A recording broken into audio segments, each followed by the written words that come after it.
Hello there, Mr. Sutton here, bringing you this IM3 Honors 7-7 lesson on the sine and cosine curves.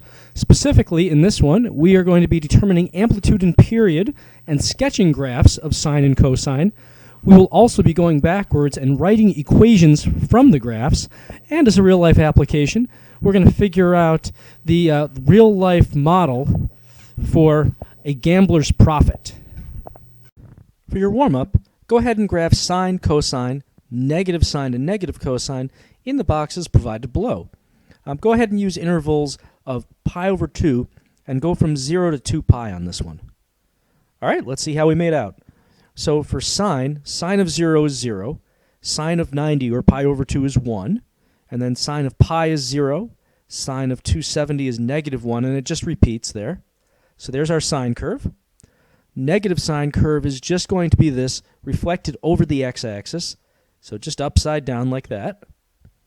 Over here now, cosine of 0, that's going to be 1 because this is the x value at 0 degrees on the unit circle. And then cosine of 90, that x value is 0. Cosine of pi is negative 1. And then we bounce back like so. And then for negative cosine, we're just going to flip that. There we are. Now that we've got all these graphs in one place, something to bring to your attention. The key to understanding the graphs of trigonometric functions is to realize that these waves have different kind of stopping points, different phases you could say. All sine and cosine curves have what you could call a bottom, a middle, and a top of the wave. And you can actually determine what a curve is by seeing which of these parts is touching your y-axis. This also gives you a good starting point when you're trying to graph these on your own. So for example, sine, the y-axis this is right here is the middle of the wave on the way up. And negative sine, the y-axis has the middle of the wave on the way down. So these are two different parts of the sine wave, but they're both the middle of the wave. Now for cosine, on the y-axis we have the top of the wave, and for negative cosine that becomes the bottom of the wave. Now that we've seen the general shape of sine and cosine, let's go into some more details. So we're going to use in this lesson just a simple general form for sine and cosine. We'll expand on this later.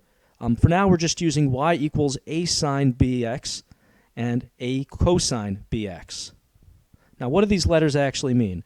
We're going to look at the graph of sine, and we'll go into a and b. So here's sine. A, this is the amplitude.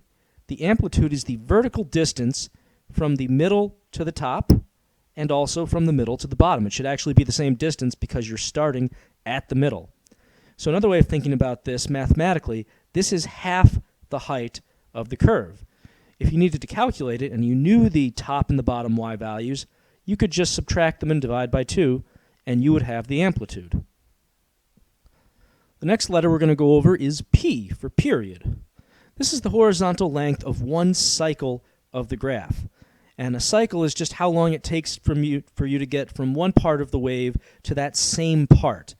So for example, with the sine function, we start, quote unquote, on the y-axis with 0. This is the middle of the wave going up, and you have to go for a distance of 2 pi before you get to middle going up part of the wave again. Same thing really for any part of the wave. To get from top to top, it's also 2 pi. Now, some of you might be saying, wait a sec, Mr. Sutton, you're trying to pull a fast one on us. I don't see any P in either of these formulas. Well, that's true. The P is actually kind of hidden. The B that you're looking at and wondering what it is, that's our horizontal stretch factor. Now, this horizontal stretch factor is based on the period. It turns out the B value that you will see here in the real equations we're going to be looking at in a little bit, that B value is equal to 2 pi divided by the period. Now this seems kind of weird until you realize what this B value is actually doing in here. B gets multiplied by whatever your inputs are. Now let's say that you wanted the period of your graph to be, say, 3. Let's say you don't want it to start over at 2 pi radians. You want it to start over at 3 radians.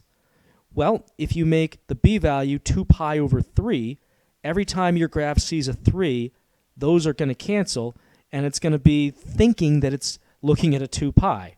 The long and short of this is, this B value fools the graph into starting over when you want it to, instead of just 2 pi all the time.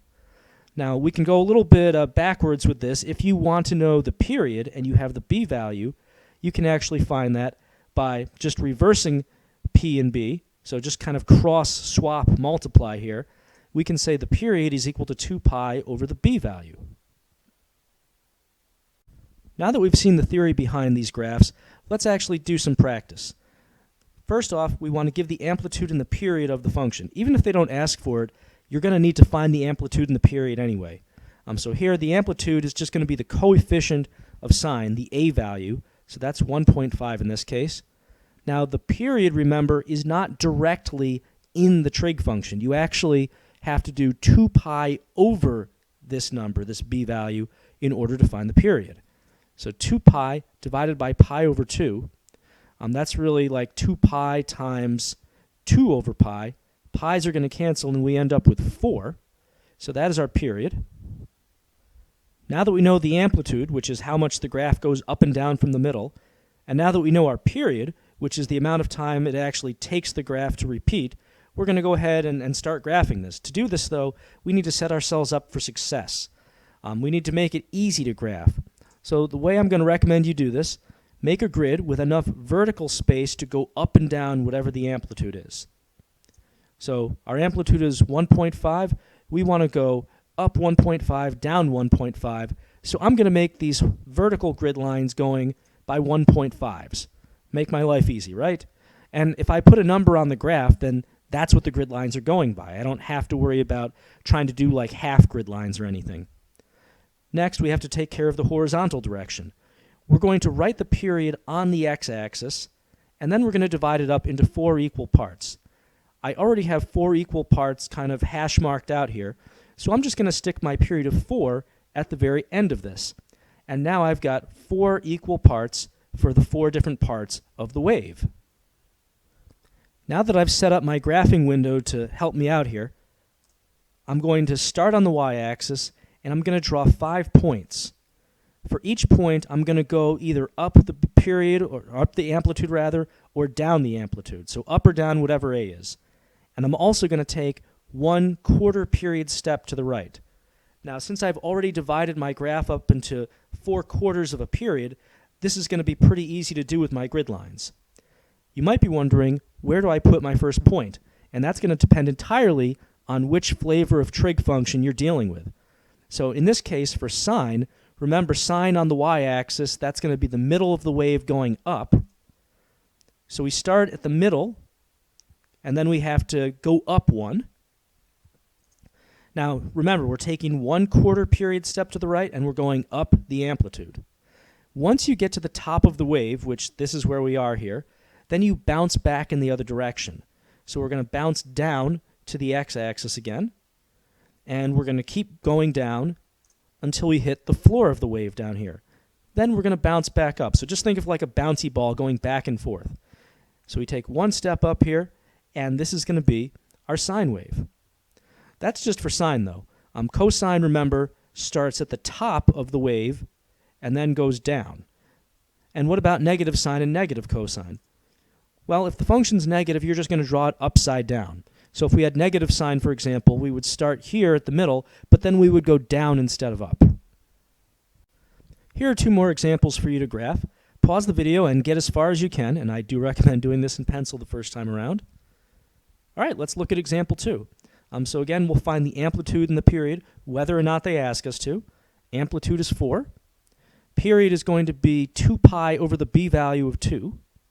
So that's going to be just pi. So we're going to set up a grid that goes up and down from the x-axis by 4, and we're going to have pi divided up into 4 equal parts. So we're going up and down 4, and I've got my 4 equal parts, and at the end of that is pi. So that means that this is pi over 4, pi over 2, 3 pi over 4, and pi. All right, let's put our first dot on there. Since this is cosine, remember on the y-axis, cosine starts at the top. And then we're just going to take 1 quarter step to the right and go down, because that's the only direction we can go for at the top. Another step and down again. We just keep going in the same direction until we hit the bottom. Then we bounce back up for each quarter step.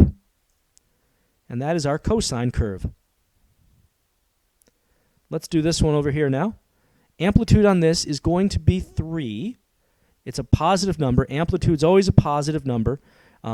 This negative is really just affecting the shape of the graph. The amplitude is just the absolute distance that you're going in either direction, though. Now the period, that's going to be 2 pi over 5, the b value 5. Let's make our grid now. So we're going up and down by 3s. And then over here, I'm not sure what a quarter of 2 pi over 5 is, but I've already split this up into 4 equal parts. So we'll just stick 2 pi over 5 at the end of it, and we'll understand that this is whatever a quarter of 2 pi over 5 is. Negative sign, that's going to start in the middle, and then we're going to go down because we're doing sine upside down now. So down, we've hit bottom, have to go back up, and we just hit the top. Now we're going back down. And there we have it. To introduce the next topic, we'll take a look at a real-life situation. So your friend, who gambles at Foxwoods every day, invites you out to dinner exactly 3 weeks. So while this gambling's going on, you're keeping track of his profit over the next 4 days and graphing it on this chart below. So at the beginning of the first day, he has neither won nor lost anything, so he's broken even. But at the end of the first day, he's up $1,000. Then he loses it all by the end of the second day. By the end of the third day, he's actually $1,000 in debt. He just keeps losing. But at the end of the fourth day, he's winning again. He's at least broken even to where he started. So we get this nice little curve if we connect the dots here. What we'd like to know is if this pattern continues, what equation could we use to find your friend's profit or loss on any given day? I mean, this is nice, but it only goes up to 4, right? We'd like to figure out who's paying for dinner on the 21st day. So let's see if we can write an equation based off of this graph. First step, we're going to get the amplitude. They asked for it anyway. So the amplitude, remember, that's just how far you're fluctuating from the middle to either extreme. So you could think of this really as half the height. So in other words, the top minus the bottom y values, and divide that by 2. In this case, we've got 1,000 minus negative 1,000, which is 2,000. Half of that is 1,000. And we're fluctuating 1,000 in each direction. But it's good to start thinking of it in terms of top minus bottom, because you're not always going to be centered on the x-axis here. So we've got an amplitude of 1,000. Next, we want the period, which, again, is how far it takes this pattern to repeat. Now, a good way to figure this out is to see what part of the wave appears more than once on the graph. Remember, there's 4 big parts of the wave. We've got middle going up, top, middle going down, and bottom. Looking at this graph, the only part that we see appearing more than once is this middle going up part. It happens here at 0 and over here at 4. So we have a horizontal distance of 4 before the wave starts over again. Next, we need to find the b value to actually plug into our equation, because remember, p is not part of any of these trig equations. It's the b value, the stretch factor for the horizontal part. So to do that, we just need to use 2 pi over the period, and that'll give us our b value. Because remember, when we were finding the period, we needed 2 pi over the b value. So it goes back and forth using this little exchange rate here. So 2 pi over 4 then is going to be pi over 2. So that's the b value we're actually going to plug into the equation. Now, one other thing we need before we plug things in, and that's to know which formula we're using. So based off of the part of the wave that touches the y-axis, we need to pick the correct trig function. Remember, you had 4 choices: sine, cosine, and the negative versions of those.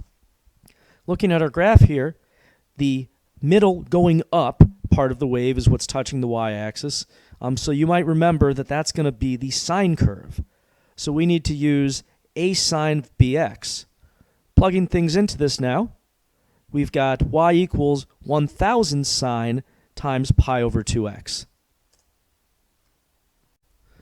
So to finish off the real-life problem, because we wanted to know who is paying for dinner on the 21st day if this pattern continued, if we plug 21 in for x, you've got 21 pi over 2, which is also the same as 10.5 pi.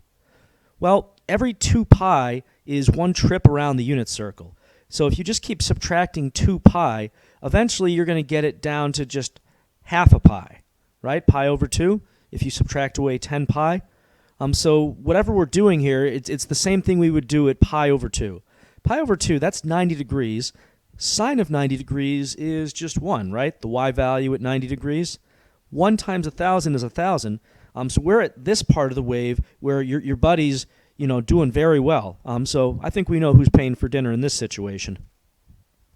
So here's another example for you to hone your equation writing skills. Pause the video and let's see what you come up with.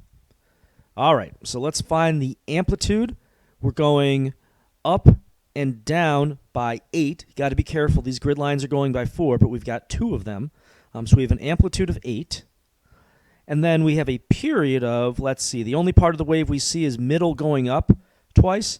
Got to be careful, though. The period is always from one part of the wave to that same part further down the line. It's not necessarily from the y-axis down to here.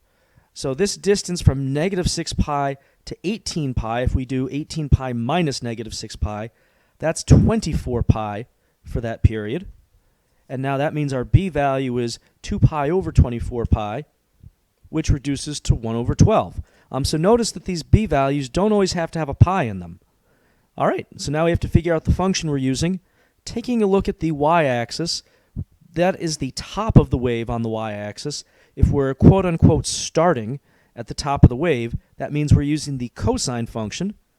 So we can write y equals 8 cosine 1/12 x.